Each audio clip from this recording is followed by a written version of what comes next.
The UK is experiencing record levels of immigration, and although it may fall a little in coming years, it will still be a record decade for immigration. The big question is, why are immigration levels so high? How will it affect the economy? And can the housing market cope with such a rise in the population? The irony is that while the UK is set for a sharp rise in the population, many countries are set for a decrease. But the UK is still a long way from a falling population. The ONS forecast migration will cause the population to rise to 76 million by 2050. These are the reasons for net migration in the UK. I added small boat arrivals to place it in context. The main drivers of net migration are work and students. There are now nearly 500,000 students in the UK, and they have become a very important source of income for British universities. Tuition fees from foreign students have grown from 1 billion to 8 billion in 2022, which is 20% of total income. Given the annual losses of British universities, foreign students are effectively keeping them going. There's also an economic effect. The UK is essentially a service sector economy. Manufacturing has shrunk, and higher education is one of the few industries where the UK has an international advantage. Direct export 2020. However, the rise in student numbers has placed more pressure on the broken UK housing market. How has immigration affected housing in the UK?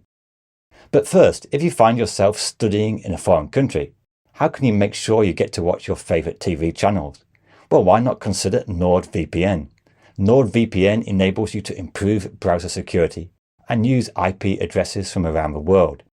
From a practical point of view, when I was in Europe, I was able to watch BBC iPlayer and keep up with Match of the Day.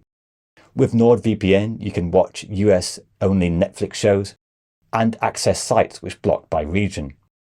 Housing may be very expensive. Students need extra jobs, but at least with NordVPN, you can get high-quality entertainment cheaply.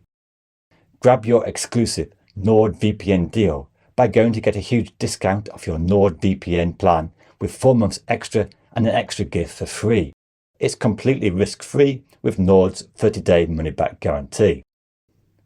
Now, housing is a legitimate concern for high migration, especially in big university cities. The average student rent is now close to the average maintenance loan. Many young people have been priced out of the market.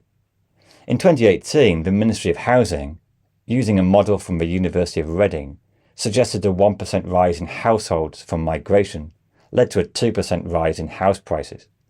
Therefore, the 4.8 million increase in foreign-born households between 1991 and 2016 from immigration could be responsible for an estimated 21% increase in house prices in that period. Now, if that model is true, and there are doubts about it, but in 2022, with a net migration figure of around 1% of the population, 600,000, this suggests that net migration was responsible for house price inflation being 2% higher than otherwise.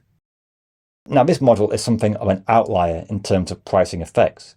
The Migration Advisory Committee find that a 1% increase in the population from migration causes an increase in house prices by around 1%. And this is similar to many other studies too. But over the next few years, with very high levels of immigration, it will be a major factor in increasing the number of households.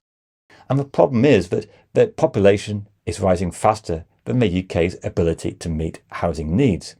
And also, these government targets of 300,000 houses a year is not a magic number.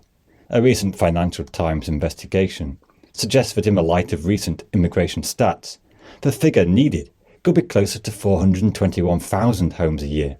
Yet this would be a real challenge, because the UK has a chronic difficulty in meeting government targets. If the UK was better at meeting government targets and building houses, the impact of immigration would be very different.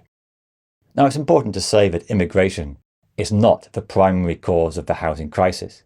It is also a decade of low interest rates, rising wealth inequality, the sell-off of council homes, to name but a few. But on top of this fundamental problem, rising demand from high migration will exacerbate upward pressure on house prices and rents. It's one reason for the strong growth in rents in recent years. And it's not just about rising prices. A shortage of properties is causing a change in household composition, with more young people living with their parents for longer. The next question to ask is that if the UK is going into recession, which it is, how come we have so many job vacancies and need migration to fill in jobs? And this is a bit of a complicated one, because it is an unusual recession in that unemployment is relatively low, but inactivity rates are still quite high, in particular long-term sickness. So some sectors of the labour market are not particularly attractive to native-born workers. For example, the UK has an acute shortage of NHS workers and care workers. Migration has been a key factor in keeping the NHS going. Recent stats suggest that across all the 1.4 million NHS staff, around 250,000 or 17% are from overseas. Without immigration, the NHS would face even longer waiting lists, and already they are near record highs. In surveys, many people say they would like lower overall immigration levels, but are generally supportive of immigration for key areas like the NHS and care workers. But this is a great trade-off: how to reduce overall immigration without limiting key sectors. There are many sectors who can make a convincing case they need more workers. Now, of course, another solution is to find a way to actually train our own nurses and doctors, our own care workers. But at least in the short and medium term, immigration allows us to fill in gaps that exist. And also, it's not just about training, but can we get people to value a profession like care work or a nurse or a doctor? Does net migration benefit the economy? A rise in the population will increase real GDP. The economy will be larger, there will be a bigger workforce and higher tax revenues, which enables more public spending. However, an increase in real GDP doesn't necessarily mean an increase in real GDP per capita and higher real wages. The crucial question is, how does it affect the output per person? For example, in the UK, we've seen an increase in real GDP in recent years. But when we take into account the effect of population growth, per capita growth is much worse, more disappointing. The problem here is not so much migration, but the fact that the UK has lost its ability to grow. Net migration could have positive effects on the economy, e.g. a higher population density can be more efficient and more efficient use of existing infrastructure. On the other hand, we may not like the extra congestion and might prefer lower population densities, but it does lead to economies of scale and greater efficiency. Also, migrants tend to be young, more entrepreneurial, and help economic intervention. Certainly the US has a long list of migrant entrepreneurs who set up successful companies. Another important factor of immigration, especially when you can pick and choose who migrates to your country, is that young, skilled workers will tend to be net contributors to UK tax revenue because they pay income tax and don't receive pensions or healthcare yet.